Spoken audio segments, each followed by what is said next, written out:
Bem, pessoal, o Brasil sempre foi líder mundial na questão de doação de órgãos, né? Mas esse primeiro semestre a gente está sofrendo um baque muito grande.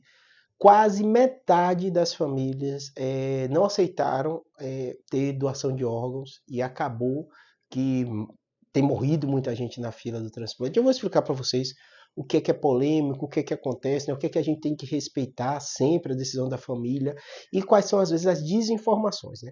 Toda vez que acontece um processo que envolve escolha, ainda mais na área da saúde, né, a gente sabe que é uma zona muito delicada de se lidar. Vou contextualizar, porque às vezes quem está de fora desse ambiente não entende por que, Júlio, metade das famílias acabam negando. Né? Primeiro aspecto é que normalmente o transplante é no contexto de uma morte traumática. Traumática que eu digo é que a gente lida como neurocirurgião. Um acidente de carro, um assalto, uma vítima de tiro, alguma coisa nesse contexto. Por quê? São pessoas muitas vezes jovens, pessoas saudáveis, né, que sofreram um trauma craniano no cérebro que causou um dano definitivo.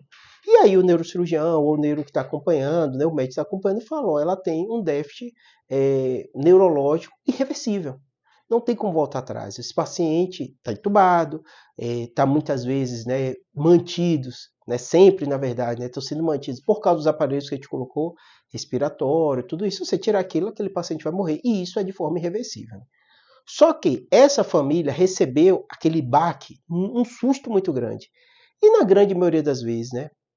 E aí vem a questão das mentiras que às vezes atrapalham, né? Elas ouviram, elas receberam muita informação equivocada sobre morte encefálica e sobre transplante. E isso faz com que na hora do susto, ela, sem dúvida nenhuma, está ali muito abalada, ela diga não para o transplante. Se a decisão for uma decisão consciente, sem ser baseada numa mentira, porque a família, por qualquer motivo, tem motivo às vezes religioso, tem motivo do paciente mesmo já ter falado que não queria, né? A gente não sabe, as decisões são pessoais e a gente não pode interferir nessas decisões pessoais. Tudo bem, mas parte disso vem de mentiras que às vezes a pessoa recebe, dizendo que teve um caso de morte cefálica que foi reversível, né? Ou tirou o órgão sem a pessoa ter morrido, né? Tem tráfico de órgão e acaba sendo vendido. Essas informações falsas, né, a gente tem que combater quando a gente está saudável, quando a gente está passando por essa situação. Por quê? Se ela fica na gente no momento de um trauma, de um acidente, e você perde algum familiar e vê alguém te abordar sobre a questão de transplante, você vai dizer não. Não baseado na mentira. Não é não baseado numa lógica que qualquer que seja a sua, a gente tem que respeitar, tá bom?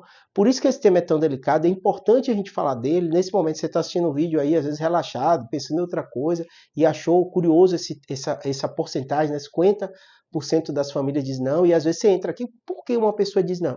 Por causa de todo esse contexto, né? Óbvio que você imagina que qualquer pessoa, né, quer ajudar os outros, quer salvar vidas, imaginar que o seu familiar morreu, mas o órgão dele pode estar tirando, né? São milhares de pessoas que morrem na fila de transplante, né? E essas pessoas recebendo esses órgãos podem voltar a uma vida normal e viver muitos anos. É difícil alguém dizer não neste contexto, né?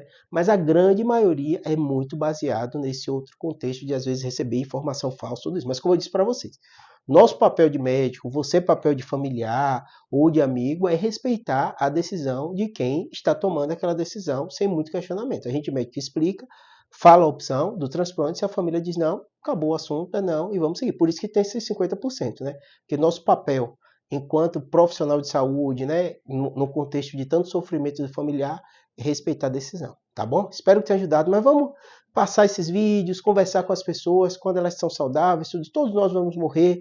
Trauma é uma das principais causas de morte de jovem, a gente sabe que isso acontece, né? A maioria das pessoas vão envelhecer, vão morrer de câncer, vão morrer de AVC. Nós somos seres biológicos, o ciclo da vida ele acontece com todo mundo, né? Mas também tem muitas pessoas que têm uma doença grave, que ela recebendo o órgão, ela pode viver muitos anos. E se a gente puder ajudar de alguma forma essas pessoas, seria interessante, tá bom? Espero ter ajudado.